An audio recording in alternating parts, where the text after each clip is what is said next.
Welcome to today's episode, where we delve into one of history's most tragic and controversial practices, sati. Sati, also known as suti, is an ancient Hindu practice where a widow self-immolates on her husband's funeral pyre. This act, often glorified in historical texts, was seen as the ultimate display of wifely devotion and purity. To truly understand the gravity of this tradition, let's consider the harrowing story of Roop Kanwar, an 18-year-old Rajput woman who, in 1987, was forced to commit sati in Rajasthan, India. Her death sparked international outrage and brought the brutal practice into the global spotlight. In this video, we will explore the origins of sati, its cultural significance, and the eventual ban that outlawed this practice.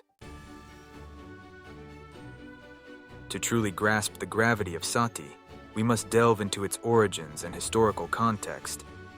The earliest mentions of sati can be traced back to ancient Hindu texts, such as the Mahabharata and various Puranas. These texts often romanticized the act as a supreme sacrifice, an ideal of wifely devotion that transcended mortal life. However, the roots of sati are complex and multifaceted. Some historians argue that it was initially a voluntary act, a choice made by widows to avoid a life of destitution or dishonor. Over time, though, sati evolved into a coerced practice driven by societal pressures and rigid patriarchal norms. The practice varied across different regions of India. In some areas, it was more prevalent among the warrior classes, where the honor and purity of women were held in the highest regard. In others, it was sporadic and less institutionalized. As we explore the origins and evolution of sati, it becomes clear that this practice was deeply embedded in the social and religious fabric of ancient India. Yet, it also reveals the inherent contradictions and struggles within a society grappling with the concepts of honor, purity, and the role of women. Understanding the historical context of sati is crucial to comprehending why it persisted for so long and why it met with such resistance when reformers sought to abolish it. To fully understand why sati persisted for so long, we must explore the religious and cultural justifications that underpinned it. In Hinduism, the concept of sati was often linked to the idea of ultimate devotion and purity. Ancient scriptures, while not explicitly mandating the practice, were interpreted in ways that glorified the act of a widow sacrificing herself on her husband's pyre. The goddess Sati, after whom the practice is named, was believed to have self-immolated out of intense devotion to her husband, Lord Shiva. This mythological backdrop provided a religious veneer to what was essentially a brutal tradition. Cultural pressures also played a significant role. In a patriarchal society where a woman's worth was often tied to her husband's status, widowhood was seen as a fate worse than death.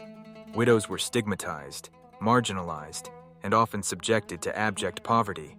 Sati, therefore, was portrayed as an act of honor and escape from a life of suffering. Families and communities exerted immense pressure on widows to conform to this ideal, turning what may have started as a voluntary act into a coerced one. Understanding these religious and cultural justifications helps us see why sati was so deeply rooted in society and why it took tremendous effort to challenge and eventually abolish it.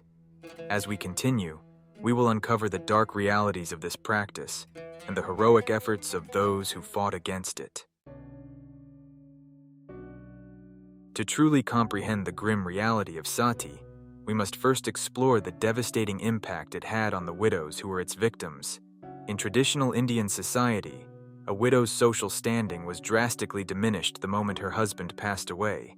Stripped of her identity, she was often seen as inauspicious, a burden on her family and community. The emotional and psychological toll on these women was immense. Imagine the crushing weight of a society that deems you worthless, where your very existence is considered a curse. Widows were frequently ostracized, forced to live in seclusion, and denied the joys of life. They were expected to renounce all worldly pleasures, donning white attire and shaving their heads as a mark of their perpetual mourning. But the societal pressure did not end there. The coercion to commit sati was immense. families and communities would often glorify the act, hailing it as the ultimate sacrifice, a testament to a widow's devotion to her deceased husband. This created an environment where choosing to live was seen as an act of cowardice, a betrayal of one's duty. The mental anguish of such coercion cannot be overstated. Many widows, trapped in a cycle of despair and societal pressure, saw no other escape but to succumb to this brutal tradition. Their voices were silenced, their choices stripped away, leaving behind a legacy of pain and suffering. As we reflect on these harrowing experiences, it becomes clear why the abolition of sati was not merely a legal victory, but a monumental step towards reclaiming the dignity and humanity of countless women. While the practice of sati has been largely eradicated, its legacy is stained with notable cases that have left an indelible mark on history.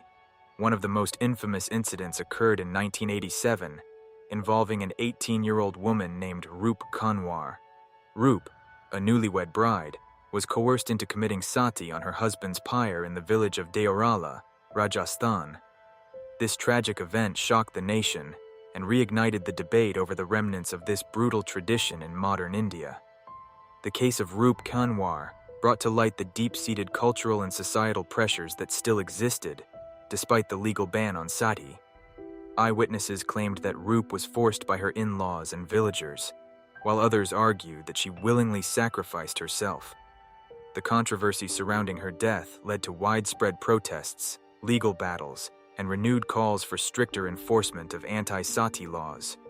But Roop Kanwar's case is not an isolated incident. Throughout history, there have been numerous accounts of widows being subjected to this horrific practice. Each story, whether from the rural heartlands or urban centers, highlights the pervasive nature of sati and the challenges faced in eradicating it completely. These controversies have not only sparked debates, but have also served as a grim reminder of the work that still needs to be done to protect women's rights and ensure their dignity. The courage of those who have spoken out against sati, often at great personal risk, cannot be overstated. Their voices have been instrumental in bringing about change and shedding light on the darker aspects of India's cultural heritage. As we continue to explore the complexities of sati, it is essential to remember these notable cases and the controversies they sparked. They serve as powerful reminders of the ongoing struggle for justice and equality. While the practice of sati was deeply ingrained in Indian society, the arrival of British colonial rulers brought new perspectives and interventions. The British were initially hesitant to intervene in local customs and religious practices, but the horrific nature of sati could not be ignored. As the British colonial administration began to take a more active role, they were met with both resistance and support from within Indian society. One of the most vocal opponents of sati was Raja Ram Mohan Roy, a social reformer and intellectual who tirelessly campaigned against the practice. Roy's efforts were instrumental in bringing the issue to the forefront, both in India and in the British Parliament. Roy's advocacy, combined with the growing unease among British officials, culminated in the passing of the Bengal Sati Regulation in 1829. This landmark legislation made the practice of sati illegal and punishable by law. However, the implementation of this ban faced significant challenges, as many communities continued to uphold the practice in defiance of the new regulations. The resistance to the ban on sati was not merely a clash between colonial rulers and traditionalists. It also sparked a broader debate about the role of colonial powers in regulating cultural practices and the importance of indigenous voices in shaping social reforms.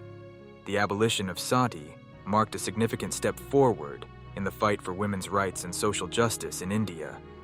It highlighted the power of advocacy and the importance of challenging deeply entrenched traditions.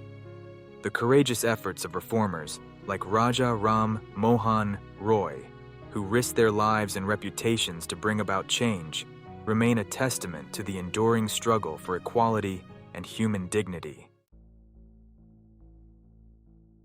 The legal ban of sati in 1829 was a pivotal moment in Indian history, but it was not an overnight achievement. The process leading to this ban was marked by relentless advocacy, intense debates, and courageous reform efforts. Raja Ram Mohan Roy, a towering figure in the movement, played a crucial role by highlighting the barbarity of sati and rallying support from both Indian intellectuals and British officials. Roy's arguments resonated in the British Parliament, prompting the colonial administration to take decisive action. The Bengal Sati Regulation was eventually passed, making the practice illegal and punishable by law. However, the enforcement of this ban was fraught with challenges.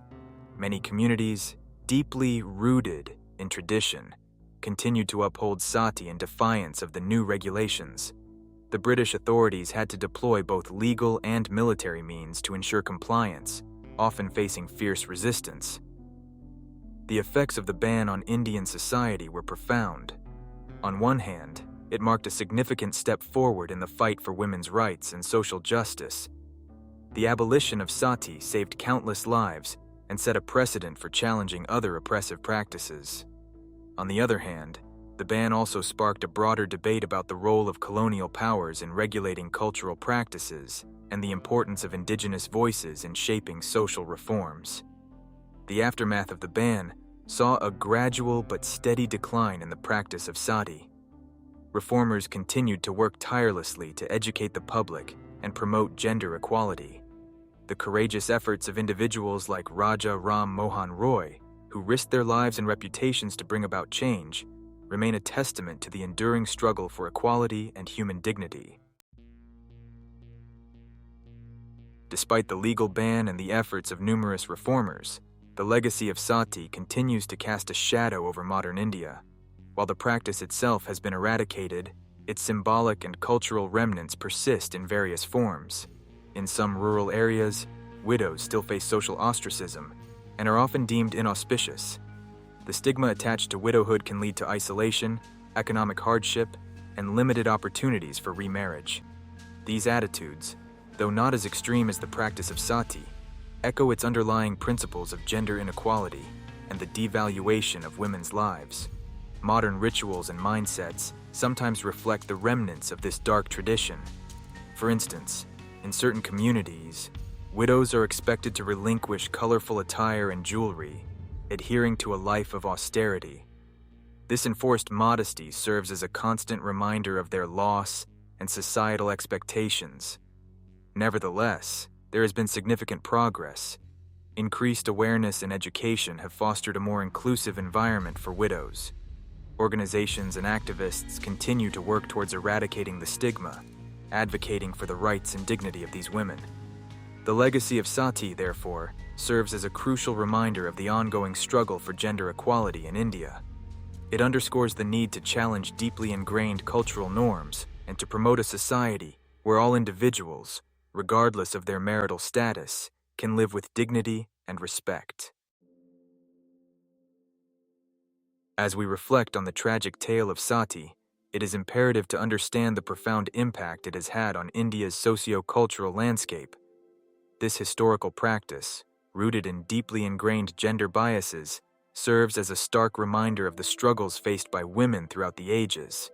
From its origins and religious justifications to the social and psychological toll on widows, sati has left an indelible mark on the collective consciousness of the nation. The notable cases and controversies surrounding sati, coupled with the resistance against colonial imposition, highlight the complexities involved in eradicating such a deeply entrenched custom. The eventual ban on sati was a significant milestone, marking the beginning of a broader movement towards gender equality and social reform. However, the legacy of sati lingers on in modern India, manifesting in the continued stigmatization and marginalization of widows. Despite the progress made, the remnants of this dark tradition remind us of the ongoing battle against gender discrimination and the necessity of challenging outdated cultural norms. By examining the history of sati, we gain valuable insights into the dynamics of power, tradition, and resistance.